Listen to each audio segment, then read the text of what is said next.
I'm just waiting for next year whenever we have all 4 of the championship 4 somehow taken out of the race. I mean, this was like for people who complain about the playoff format. This was like their dream, really, essentially their dream race. Like, aha, see what happens. Like the only thing that could be worse is if all 4 of them are out somehow. I'll tell you, I thought we were going to see that when Ben Rhodes hit Zane Smith and got that damage. I think it was Zane Smith. I know he was right in front of him, and it's just everybody was hitting everybody there at the end of the race. But when Ben Rhodes got that damage on his right front, I thought that was it. It was like because Enfinger had gotten a little bit of damage and he had to come in the pit, and he had fresh tires, but we knew he only had a couple of laps, and all Ben Rhodes had to do was just survive, and he'd be the champion. And then that happens, and you think, how badly is his truck damaged? Is he going to have a tire rub? Does he have to come in now? I mean, I know 3 of the 4 of them were still running. Even Corey Heim was still running there at the end, but I think what we saw Friday night shows that this doomsday scenario where it's like, all 4 of them could crash out on an overtime restart, and somebody limps across the line in 18th, and that's your champion right there. It's very much possible when you have a situation like this. I don't think it's outside the realm of possibility, but you're going to see that one of these days if we keep this format for long enough.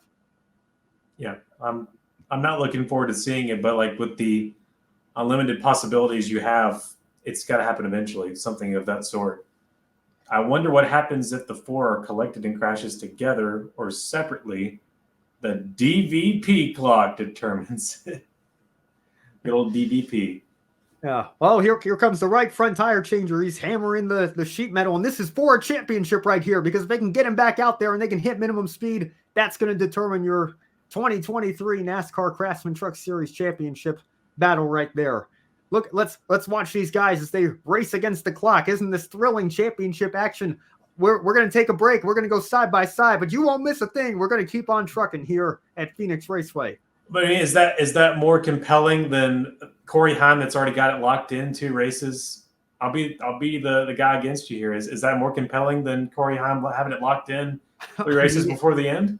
It might be more entertaining, but I know which one I think is more indicative of a championship level performance.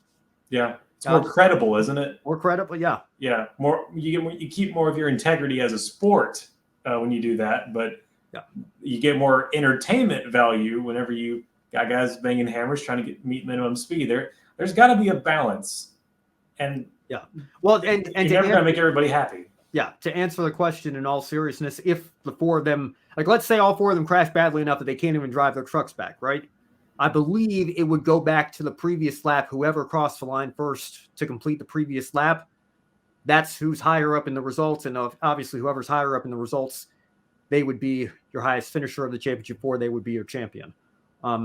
Hopefully, it never comes to that. Although I'm sure, to your point, Brandon, that would certainly be entertaining to a certain segment of the NASCAR fandom, and would give us no shortage of things to talk about for sure.